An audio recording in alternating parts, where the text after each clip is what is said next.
당신은 혼자라는 게 얼마나 외로운 건지 정말 제대로 겪어본 적 있으십니까? 말 한마디 건넬 사람도 없고 집에 불 켜진 채 기다리는 사람 하나 없는 삶. 하루가 멀다 하고 가슴이 텅 빈 것처럼 허전한 그 느낌 말입니다. 저는 그 외로움이 너무 견디기 힘들었습니다. 그리고 그게 제 인생을 다시 망가뜨릴 줄은 전혀 몰랐습니다. 저는 올해 68입니다. 27에 결혼했고 49에 아내를 먼저 떠나보냈습니다. 위암이었습니다. 병원 침대에서 손 한 번 제대로 못 잡아준 게 지금도 마음에 남아 있습니다. 그때 두 아들은 아직 학생이었고 아무도 저 대신 아이들을 책임져 주지 않았습니다. 저는 매일같이 회사 일을 하다가 퇴근하면 집에서 밥 차리고 숙제 봐주고 빨래 돌리고 잠든 아이들 얼굴 보며 베란다에서 혼자 맥주를 마셨습니다. 아내 없이 키운 아이들이 컸습니다. 군대 다녀오고 취직하고 결혼하고 손주를 안겨주었습니다. 그렇게 제 몫은 다 했다고 생각했습니다. 이제 저도 조금은 쉬어도 되지 않을까 그런 생각이 들던 참이었습니다. 그런데 인생이란 게 참 허무하더군요. 자식 다 출가하고 손주 사진만 바라보는 날들이 반복되자 이 집이 점점 무덤처럼 느껴졌습니다. 밥솥 뚜껑을 열어도 밥 냄새가 반갑지 않고 휴대폰이 울리지 않는 게 당연해졌습니다. 혼자라는 게 이렇게 사람을 병들게 할 줄은 몰랐습니다. 그때였습니다. 한 지인이 저에게 한 여자를 소개시켜 주겠다고 했습니다. 형님, 이제 좀 사람답게 사셔야죠. 아직 젊잖아요. 외로움은 병됩니다. 말동무 할부는 있어야죠. 처음엔 손사래를 쳤습니다. 괜한 책임지기도 싫었고 제 인생에 다시 누군가가 들어오는 게 두려웠습니다. 그런데 집에 돌아오는 길, 제가 너무 조용하다는 걸 새삼 깨달았습니다. 그날 이후로 생각이 바뀌기 시작했습니다. 그래, 이제 나도 내 인생 좀 챙겨야지. 나라고 사랑받으면 안 되는 이유가 뭐야? 그렇게 저는 그녀를 만났습니다. 첫 만남은 참 편안했습니다. 말투도 조심스럽고 제 이야기를 잘 들어주는 사람이었습니다. 그녀도 혼자였고 혼자 사는 세월이 길었다고 했습니다. 저도 말벗이 하나 있으면 좋겠다는 생각 매일 했어요. 그 말 한마디에 이상하게 마음이 끌렸습니다. 몇 번을 만났고 따뜻한 차 한 잔에 하루가 위로받는 느낌이었습니다. 이제는 혼자라는 말이 어색해질 만큼 누군가 기다리고 있다는 사실이 행복하게 느껴졌습니다. 주변 사람들도 축하했습니다. 잘 됐네, 형님. 이 나이에 좋은 인연이 있다는 게 어디야? 이제 혼자 밥 안 먹어도 되겠네요. 저는 고민 끝에 작게라도 예식 자리를 마련했습니다. 혼인신고는 서둘렀습니다. 재산 문제는 깔끔히 정리했고 자식들에게도 양해를 구했습니다. 모두가 고개를 끄덕였고 저 역시 잘한 선택이라 믿었습니다. 그런데 말입니다. 그 순간이 제가 다시 지옥의 문을 여는 순간이 될 줄은 꿈에도 몰랐습니다. 처음 몇 달은 꿈을 꾸는 것 같았습니다. 오랜만에 누군가와 마주 앉아 식사를 하고 함께 시장을 보고 거실에서 텔레비전을 보는 그 모든 순간이 너무나 새롭고 따뜻하게 느껴졌습니다. 혼자일 때는 밥에 김치 하나 얹고 끝내던 식사가 그녀의 손끝을 거치면 국과 반찬이 곁들여진 한 끼가 되었습니다. 같이 먹는 밥이 제일 맛있어요. 그녀가 그렇게 말하며 웃을 때마다 저도 덩달아 웃음이 나왔습니다. 그 말 한마디에 참 위로가 되었습니다. 그녀는 말도 조심스럽고 기본 예의가 바른 사람이었습니다. 아침이면 먼저 일어나 커피를 내려주었고 제가 입을 셔츠를 다려 건네주었습니다. 주말에는 함께 집 근처 공원을 산책했고 다정하게 손을 잡는 그녀의 손이 따뜻하게 느껴졌습니다. 누군가와 이렇게 일상을 함께 나눈다는 게 얼마나 오랜만이었는지 새삼 깨달았습니다. 혼자서는 느낄 수 없던 안정감이 찾아왔고 이 사람과 함께라면 노년도 외롭지 않겠구나라는 생각이 들었습니다. 주변 사람들도 축하했습니다. 형님, 잘하셨어요. 이 나이에 따뜻한 밥같이 먹을 사람 생긴다는 게 어디예요. 이제 혼자 쓸쓸하게 지내지 않으셔도 되겠네요. 그 말들이 위로가 되었고 제 선택에 확신이 생겼습니다. 하지만 문제는 그 다음부터 시작이었습니다. 같이 살기 시작한 후 평온했던 분위기에는 조용한 균열이 생기기 시작했습니다. 처음엔 사소한 것들이었습니다. 텔레비전 채널 선택, 화장실 청소 주기, 밥상 위 반찬 간, 심지어는 빨래 개는 방식까지 모든 게 달랐습니다. 서로 살아온 시간이 너무 길었고 각자의 습관은 고착되어 있었습니다. 저는 그런 차이를 이해하고 맞춰가야 한다고 생각했습니다. 시간이 지나면 익숙해지겠지. 조금씩 맞춰가면 되겠지. 그렇게 생각하며 최대한 맞추려 애썼습니다. 하지만 그녀는 자신의 방식만이 옳다고 믿는 듯 보였습니다. 제가 작은 의견이라도 내면 표정이 굳고 말이 없어졌습니다. 결국 저는 점점 조심스러워졌고 제 목소리는 줄어들었습니다. 문제는 생활비에서 본격적으로 드러났습니다. 저는 은퇴 후 연금과 퇴직금 일부러 아껴 쓰며 살아가고 있었고 자식들에게 손 벌리고 싶지 않았습니다. 그런데 그녀는 전혀 다른 생각을 가지고 있었습니다. 이 나이에 뭐 하러 그렇게 아껴요? 돈 쓸 시간도 얼마 안 남았는데. 좋은 옷도 좀 사고 여행도 다니고 맛있는 것도 먹고 살아야죠. 그녀는 자신이 사치한다고는 생각하지 않았습니다. 하지만 저에게는 그 씀씀이가 무리로 느껴졌습니다. 용돈도 제 기준보다 훨씬 더 많이 요구했고 명품 화장품, 고급 외식, 백화점 쇼핑은 당연한 일처럼 진행됐습니다. 제가 조심스럽게 말했을 때 그녀는 이렇게 말했습니다. 그런데 왜 결혼하셨어요? 저랑 같이 살면서 그런 것조차 못하겠다는 건가요? 그 순간 저는 말문이 막혔습니다. 마치 제가 짠돌이라도 된 듯한 눈빛을 받으며 저 스스로 작아지는 기분이 들었습니다. 갈등은 점점 깊어졌습니다. 가장 큰 문제는 자식들이었습니다. 저는 손주들이 오는 게 가장 큰 기쁨이었습니다.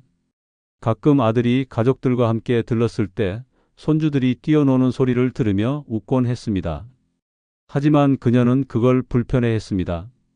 어린애들이 집을 너무 어지럽히잖아요. 일주일에 한 번이면 충분하지 않나요? 이런 말이 오가고 나서부터는 아이들도 눈치를 보기 시작했습니다. 손주들이 더 이상 저희 집에 오지 않았고 큰아들은 조심스럽게 말했습니다. 아빠, 우리가 괜히 불편하게 해드리는 것 같아서요. 다음에 시간 되면 밖에서 보죠. 그 말을 들었을 때 저는 속이 무너져 내렸습니다. 내가 사랑하는 자식들, 손주들이 멀어지게 만든 이 선택이 과연 옳았을까 하는 의심이 들기 시작했습니다. 잠자리도 점점 멀어졌습니다. 처음엔 함께 침대에 누웠지만 서로 불편하다는 이유로 자연스럽게 각방을 쓰게 되었고 어느 순간부터는 하루 종일 얼굴을 마주쳐도 대화가 거의 없었습니다.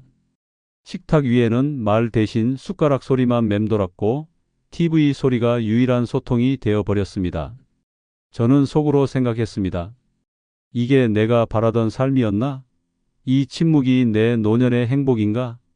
그녀는 때때로 친구들과 외출을 하며 늦게 들어오기도 했습니다. 처음에는 괜찮다고 생각했지만 점점 말없이 사라지고 연락도 안 되는 날이 잦아졌습니다. 하루는 걱정이 되어 문자를 보냈더니 한참 뒤에 짧게 답이 왔습니다. 왜요? 그 문장 하나에 담긴 무관심함에 저는 깊은 좌절을 느꼈습니다. 저는 이 집의 가장이 아닌 그저 동거인처럼 느껴졌습니다. 그리고 어느 날 그녀는 저에게 생활비를 매달 얼마씩 송금하라고 말했습니다. 이제부터는 이건 공동생활이니까 당신 몫을 따로 책임지셔야죠. 그 말에 저는 정신이 번쩍 들었습니다. 지금껏 식사와 생활비를 제가 다 부담해 왔는데 이제 와서 따로 돈을 요구한다는 게 이해되지 않았습니다. 조심스럽게 물었더니 그게 부부로서 당연한 권리 아니냐는 답이 돌아왔습니다.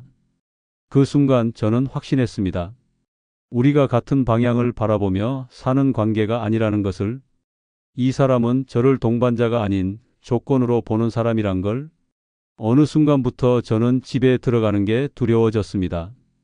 퇴근하는 것도 아닌데 저녁이 되면 어김없이 무거운 기분이 찾아왔습니다. 문을 열고 들어가면 또 뭔가 기분 나쁘게 말하지는 않을까? 불만스러운 표정은 아닐까? 오늘은 뭐가 문제일까? 저는 현관문 앞에서 몇 초간 멈칫하다가 조용히 숨을 들이쉬고 들어갔습니다. 그게 거의 매일의 루틴이 되어버렸습니다. 그녀는 예민해졌고 저는 조심스러워졌습니다. 조금만 늦게 일어나도 잔소리를 들었고 물건 위치를 바꿔놨다고 얼굴을 찡그렸습니다. 특히 집안일을 나름대로 도와주려고 하면 오히려 화를 냈습니다. 그냥 놔두세요. 제가 하는 게 더 빠르니까요. 그 말이 처음엔 사소하게 들렸지만 자주 반복되면서 저는 점점 무능력자가 되어가는 느낌을 받았습니다. 제가 몸이 안 좋던 어느 날 병원에 다녀와서 소파에 앉아 있었습니다. 식사를 간단히 하자고 조심스레 말했더니 그녀가 이렇게 말했습니다. 또요? 언제까지 나만 부엌에 서 있어야 돼요? 결국 내가 당신 수발 들려고 결혼했나 싶네요. 그 순간 정말 가슴이 철렁 내려앉았습니다. 저는 병이 들어도 누군가의 부담이 되고 싶지 않았고 조용히 회복하고 싶었습니다. 그런데 그 말은 마치 제가 짐짝이라도 되는 사람처럼 느껴지게 했습니다. 그 후로 저는 아프다는 말도 못했습니다. 고혈압 약을 몰래 챙겨 먹고 소화가 안 되는 날에도 참고 견뎠습니다. 어느 날은 어지러워서 거실 의자에 앉아 쉬고 있었는데 그녀가 지나가며 이렇게 말했습니다. 또 어디 아픈 척이에요? 그 말을 듣는 순간 제가 느낀 건 단순한 서운함이 아니라 모욕감이었습니다. 함께 산다는 건 서로를 돌보는 일이라고 생각했는데 그녀는 제 고통조차 귀찮은 짐처럼 대하고 있었습니다. 저는 점점 말이 없어졌습니다. 아무 말도 하지 않으면 싸울 일도 줄어들겠지 싶어서 그냥 조용히 있었습니다. 하지만 그 침묵조차 그녀에겐 불만이었습니다.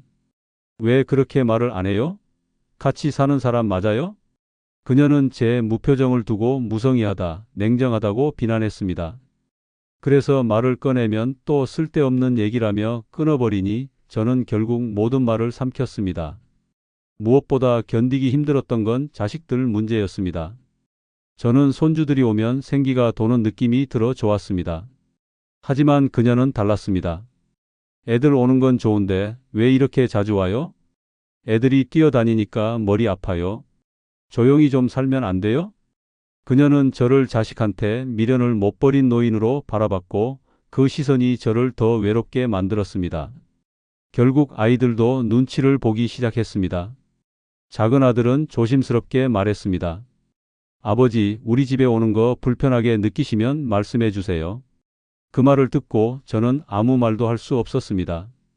왜냐하면 정말 불편하게 느끼는 사람이 있었기 때문입니다. 그게 저를 얼마나 서글프게 했는지 모릅니다. 게다가 생활비 문제도 더 심각해졌습니다. 처음에는 같이 쓰자고 했던 생활비가 이제는 그녀 개인 통장에 일정 금액을 고정으로 넣으라는 요구로 바뀌었습니다. 이제부터 내 생활은 내가 알아서 할 테니 당신도 매달 정해진 금액을 주세요. 그녀는 마치 계약 관계처럼 저를 대했고 저는 부부라는 의미가 점점 사라지는 걸 느꼈습니다. 제가 그 돈이 어디에 쓰이는지 물으면 그녀는 짜증을 냈습니다. 꼭 그렇게 일일이 확인해야 속이 시원해요? 믿음도 없어요? 하지만 저는 믿을 수 없었습니다. 생활비 명목으로 돈을 받아가면서도 장 보는 건 거의 제 몫이었고 외식비 역시 대부분 제가 냈기 때문입니다. 결국 이건 신뢰의 문제가 아니라 존재 자체에 대한 의심으로 이어졌습니다. 자존감도 함께 무너졌습니다. 아무리 제가 젊었을 땐 책임감 있고 다정한 가장이었더라도 지금은 구박받는 노인일 뿐이었습니다. 거울을 보며 문득 이런 생각이 들었습니다. 이 사람이 보기엔 나는 그저 이용 가치가 남은 노인일 뿐이구나. 그 순간 마음속 깊이에서 뭔가가 무너지는 소리가 들렸습니다. 우리는 어느새 하루 종일 말을 안 해도 아무렇지 않은 사이가 되었고 눈이 마주치면 피하게 되는 사이가 되었습니다. 이건 부부도 아니었고 동반자도 아니었습니다. 한 지붕 아래 살고 있는 낯선 사람, 아니 감정적으로 소모되는 적에 가까웠습니다. 그날 이후 저는 마음속으로 결심을 했습니다. 이 사람과는 더 이상 함께 살 수 없다고. 말을 꺼내는 게 두려웠지만 동시에 더는 미룰 수도 없었습니다. 그래서 조심스럽게 말했습니다. 우리 각자 사는 게 맞는 것 같아요. 그녀는 눈을 동그랗게 뜨고는 웃었습니다. 그 말을 이제야 하네. 나도 진작 그 생각했어요. 그녀는 놀랍도록 담담했습니다. 한때 정을 나누고 한 집에 살고 함께 밥을 먹던 사이였는데 그 모든 게 아무렇지 않은 듯한 표정이었습니다. 오히려 그날 저녁부터 짐을 싸기 시작했고 나가면서 한마디 했습니다. 다시는 전화하지 마세요. 아, 혹시라도 아프다고 연락하면 그땐 그냥 119 부르세요. 그 말이 마지막이었습니다. 문이 닫히고 집에 정적이 흐를 때 저는 그제야 눈물이 났습니다. 이게 후련함인지 허탈함인지 슬픔인지조차 구별이 안 됐습니다. 어딘가 모르게 속이 비워진 듯 했고 동시에 꽉 막힌 듯 했습니다. 한동안 멍하니 앉아 있다가 냉장고 문을 열어보니 그녀가 사다 놓은 반찬들이 남아 있었습니다. 그걸 하나하나 꺼내서 버리는데 참 기분이 이상했습니다. 마치 제 실패를 하나씩 쓰레기통에 집어넣는 기분이었습니다. 이혼 절차는 생각보다 빨랐습니다. 재산 분할 문제는 이미 명확히 구분해 두었기에 분쟁은 크지 않았습니다. 그녀는 받을 거 없다며 싸늘하게 서류에 도장을 찍고 떠났습니다. 제가 받은 건 자유였는지도 모릅니다. 하지만 그 자유는 상처투성이었고 너무 늦게 찾아온 것이었습니다. 이후 저는 자식들에게 이 사실을 털어놓았습니다. 아들들은 조용히 제 말을 듣고는 고개를 끄덕였습니다. 그중 큰아들은 이렇게 말했습니다. 아빠, 이제 그냥 혼자 사세요. 아빠는 그런 사람 아니에요. 그 말이 고마우면서도 너무 미안했습니다. 내가 외로워서 한 선택이 결국 자식들까지 불편하게 만들었으니 말입니다. 다시 혼자가 된 지금 저는 또다시 조용한 집에서 하루를 시작하고 하루를 마무리합니다. 전보다 훨씬 적게 말하고 전보다 훨씬 더 신중하게 생각합니다. 무엇보다 다시는 아무에게도 기대지 않겠다는 다짐으로 하루를 살아갑니다. 사람들은 말합니다. 재혼도 인연이다. 맞습니다. 하지만 그 인연이 당신의 평생을 갉아먹는 독이 될 수도 있다는 걸 저는 뼈저리게 깨달았습니다. 사랑이 필요한 나이입니다. 정이 고픈 시간입니다. 그렇지만 그 외로움 때문에 내 인생을 또다시 던지지 마십시오. 혼자라는 이유로 아무나 받아들이지 마십시오. 그 외로움보다 더한 고통이 있습니다. 그건 바로 마음이 맞지 않는 사람과 매일 부딪히며 살아가는 고통입니다. 그리고 무엇보다 잊지 마십시오. 노년의 시간은 소중합니다. 남은 인생이 얼마 안 남았다고 해서 아무렇게나 살면 그 몇 년조차도 지옥이 될 수 있습니다. 저는 그걸 직접 겪었습니다. 그 누구도 저처럼 살지 않기를 바랍니다. 정말 그 사람이 아니었으면 저는 지금쯤 더 건강했고 더 평화로웠을 겁니다. 지금도 가끔은 악몽을 꿉니다.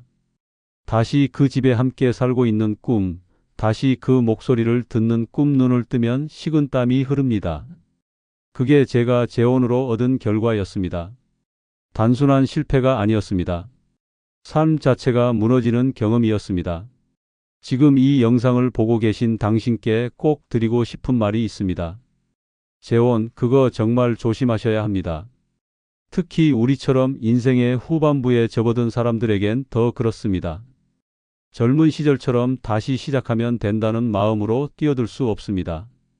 이제는 마음만 주는 게 아니라 삶 전체를 다시 나눠야 하는 시기입니다. 사랑이 필요하다고요? 그 마음 너무나 이해합니다. 저 역시 그랬습니다. 텅 빈 집에 불을 켤 때의 허전함, 누구와도 나눌 수 없는 조용한 밥상, 밤에 혼자 잠자리에 누워서 괜히 눈물이 맺히는 순간들, 그 외로움이 얼마나 깊고 고된지 저는 뼛속까지 느껴봤습니다. 그렇지만 그 외로움을 누군가로 덮으려 하면 그 덮개가 독이 될 수 있다는 사실을 저는 직접 겪었습니다. 재혼은 선택이 아닙니다. 그건 계약이고 책임이며 때로는 평생을 갉아먹는 결정이 될 수도 있습니다. 지금 외로운 그 감정이 당신을 덫으로 이끌 수 있습니다. 그 덫에 한번 빠지면 빠져나오기 위해 상처를 내야 하고 잃어야 하고 후회해야 합니다. 그녀가 떠난 뒤 저는 집안을 정리하며 오래된 사진첩을 꺼냈습니다. 아이들이 어릴 때 웃고 있던 모습, 아내와 함께 했던 여행지의 사진, 그 속에서 저는 정말 웃고 있었습니다. 그리고 거울을 봤습니다. 그 모든 걸 버리고 다시 누군가에게 기대려 했던 제 자신이 너무나 어리석어 보였습니다. 우리는 혼자 사는 법을 어릴 때 배워야 했습니다. 하지만 대부분 그렇지 않았습니다. 그래서 노년에 와서 혼자가 되는 게 두려워지고 그 두려움이 잘못된 선택으로 이어집니다. 저는 그 길을 따라갔고 결국 무너졌습니다. 자식들조차 멀어졌고 손주들이 오던 집은 조용해졌고 제 삶에는 짜증과 침묵만이 남았습니다. 몸은 더 아프고 마음은 더 지쳤고 저는 늙어가는 게 아니라 쓰러져가고 있었습니다. 이제는 말할 수 있습니다. 혼자 사는 건 힘들지만 그보다 더 고통스러운 건 맞지 않는 사람과 같이 사는 겁니다. 그 사람과 함께 사는 매일이 불편하고 괴롭고 두려웠습니다. 그게 하루 이틀이 아니었습니다. 그 하루가 몇 달이 되고 그 몇 달이 몇 년이 되었을 때 저는 나라는 사람 자체가 사라진 것 같았습니다. 당신은 그렇게 살고 싶으십니까? 외롭다고 아무나 옆에 두지 마십시오. 혼자 사는 법을 먼저 배우십시오. 누군가를 사랑하기 전에 먼저 나 자신을 단단히 만들어야 합니다. 지금의 외로움은 내 삶을 스스로 채우는 연습입니다. 그걸 버리고 누군가에게 기대면 기대는 만큼 반드시 무너질 순간이 옵니다. 마지막으로 꼭 남기고 싶은 말이 있습니다. 지금 당신이 어떤 선택을 하느냐에 따라 앞으로의 노년은 천국이 될 수도 지옥이 될 수도 있습니다. 저는 지옥을 보고 왔습니다. 당신은 꼭 그 지옥을 피하시길 바랍니다.